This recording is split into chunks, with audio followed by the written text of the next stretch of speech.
Hello à tous, on se retrouve dans cette vidéo pour le démontage complet du P-Smart 2019. Il y a déjà presque un an qu'on démontait sous vos yeux le P-Smart. Et on se souvient, lors de ce démontage, on avait un peu galéré pour démonter la coque arrière. Donc dans ce démontage, il sera intéressant de faire quelques comparaisons. Mais notre but premier est vraiment de vous donner tous les trucs et astuces pour démonter et réparer ce téléphone. Mais notre technicien a déjà commencé. Pour enlever la coque arrière du P-Smart 2019, munissez-vous d'un simple médiator. Exercez un simple point de pression dans l'un des angles, comme indiqué dans la vidéo. Une fois que votre médiator est inséré, effectuez un mouvement de translation sur tous les côtés de l'appareil.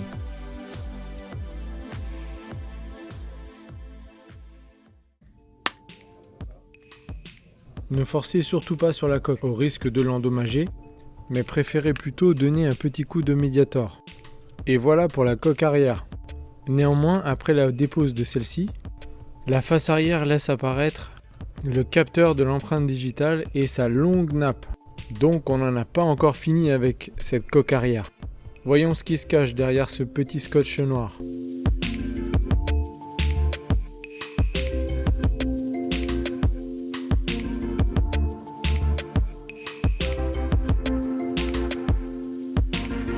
En fait, rien de bien méchant. Il nous faudra simplement enlever les 3 vis de ce cache de protection. Après quoi, bien entendu, vous aurez la possibilité de déconnecter la nappe du capteur d'empreinte pour nous séparer définitivement de cette coque arrière. Mais plus intéressant, nous pourrons déconnecter la nappe de la batterie. Mais pas seulement! Sous ce cache de protection se cache également la nappe de l'écran. La nappe d'interconnexion entre la carte mère et la carte avec le connecteur de charge. Et comme si ce n'était pas assez, vous pourrez aussi déconnecter le câble de l'antenne réseau. Tout un programme sous ce cache de protection.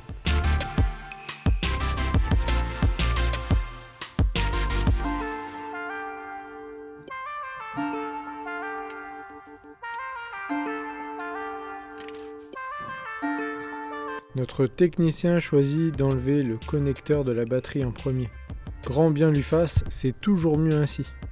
Sans aucune surprise, notre technicien continue et déconnecte la nappe du capteur de l'empreinte. Maintenant, c'est avec beaucoup d'intérêt que nous nous portons vers la prochaine étape, qui va être le décollage de la batterie. Mais avant cela, il va nous falloir déconnecter la nappe d'interconnexion.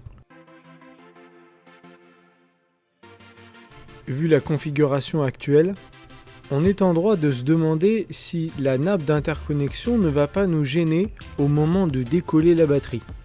Mais comme le but est aussi de voir si ce téléphone a été bien pensé en termes de démontage, nous allons laisser les choses telles quelles. Et même si notre technicien a un peu d'appréhension parce que ça ne s'était pas bien passé avec le Pocophone F1, c'est parti pour le démontage de la batterie de ce P-Smart 2019. Comme l'indiquent les indications en chinois, il va falloir tirer sur la languette du milieu. Cela promet d'être vraiment intéressant.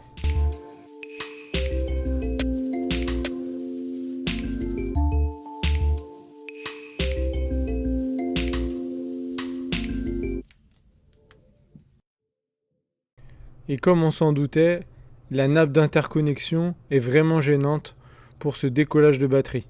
Mais bon, on continue.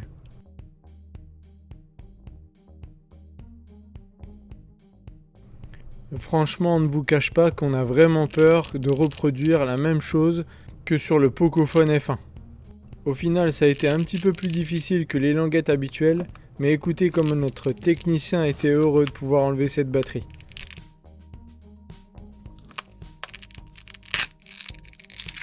Oui, on a réussi à enlever une batterie. Oui, bravo à toi Joe. Qu'est-ce qu'on serait pas prêt à faire pour la science ? Néanmoins, une petite aparté est nécessaire sur la réparation de ce téléphone. Que vous soyez réparateur ou bricoleur du dimanche. Si vous prévoyez de remplacer votre écran de P-Smart 2019, sachez que cette étape n'est pas obligatoire si vous avez décidé d'acheter l'écran officiel Huawei P-Smart 2019. Pourquoi ? Parce que celui-ci est livré tout simplement avec une batterie d'origine. Donc vous n'aurez pas besoin de passer par cette étape. Mais dans notre cas, nous allons vraiment tout démonter. C'est la raison pour laquelle nous n'avons pas besoin de l'adhésif de la batterie.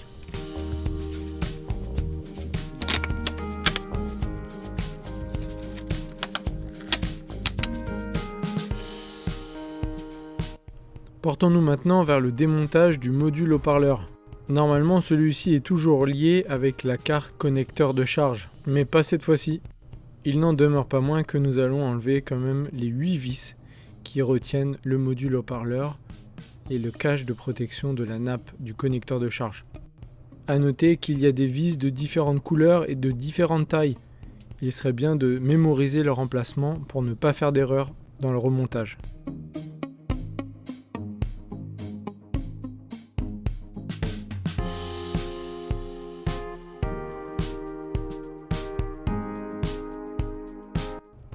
La spatule plastique vous permettra d'enlever avec facilité le haut-parleur ainsi que le cache de protection.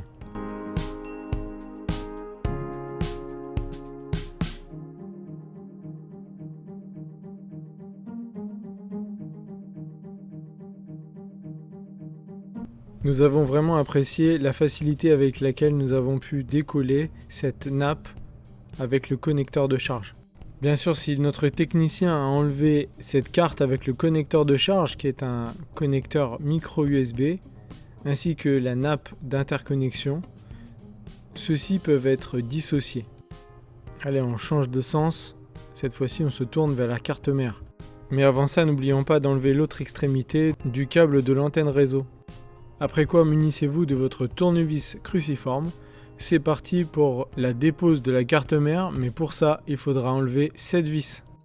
Et même conseil que tout à l'heure, toutes les vis sont différentes, certaines sont argentées, d'autres sont noires, et certaines sont plus courtes que d'autres. Mémorisez bien leur emplacement pour ne pas vous tromper au remontage.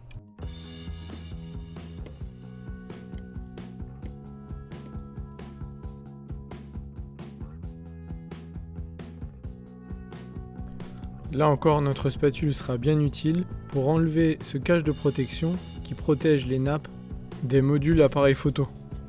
Il joue également le rôle de contacteur avec l'écouteur interne. Maintenant, le tout est de trouver le bon angle pour déclipser cette carte mère. Et oui, apparemment c'était le bon endroit. Nous notons que même pour des téléphones moyen de gamme, il y a plus en plus de pattes thermiques. Cela évite que des composants chauffent et aide à dissiper la chaleur. Nous n'avons pas encore passé notre téléphone dans le four de réparation, mais il semblerait que l'écouteur interne soit facile à enlever. Néanmoins, la pièce qui est située sur le côté gauche de l'écouteur nous paraît vraiment intrigante. D'ailleurs, notre technicien se demande ce que cela peut bien être. Une seule façon de le découvrir. Alors, verdict ? Et il s'agit du capteur de proximité. Un petit peu plus et il passait aux oubliettes. À ce sujet, nous désirons vous informer. Le capteur de proximité n'est pas inclus dans l'écran complet original Huawei pour le P-Smart 2019. Sachez néanmoins que votre téléphone continuera de fonctionner, mais lors d'un appel, l'écran de votre téléphone ne s'éteindra pas si vous le mettez à votre oreille. Au moins, vous êtes averti. Maintenant, nous allons pouvoir passer notre P-Smart 2019 dans le four de réparation. Il s'agit donc de la dernière étape, qui est le décollage de l'écran. Pour le coup, nous avons utilisé un outil d'ouverture à roulette, histoire de voir si ce genre d'outil était toujours efficace.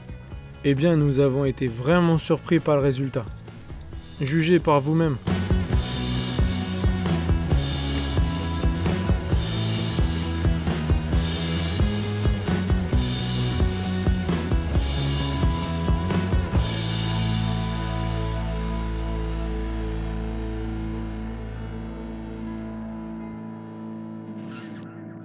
Une fois que vous avez un espace agréable entre le châssis et l'écran, il ne vous reste plus qu'à passer votre feuille plastique et faire le tour de l'appareil.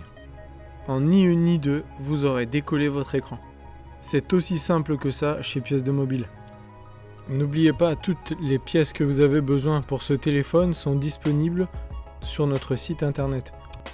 Que ce soit l'écran complet, avec le châssis et la batterie, ou alors l'écran seul, ou uniquement la batterie.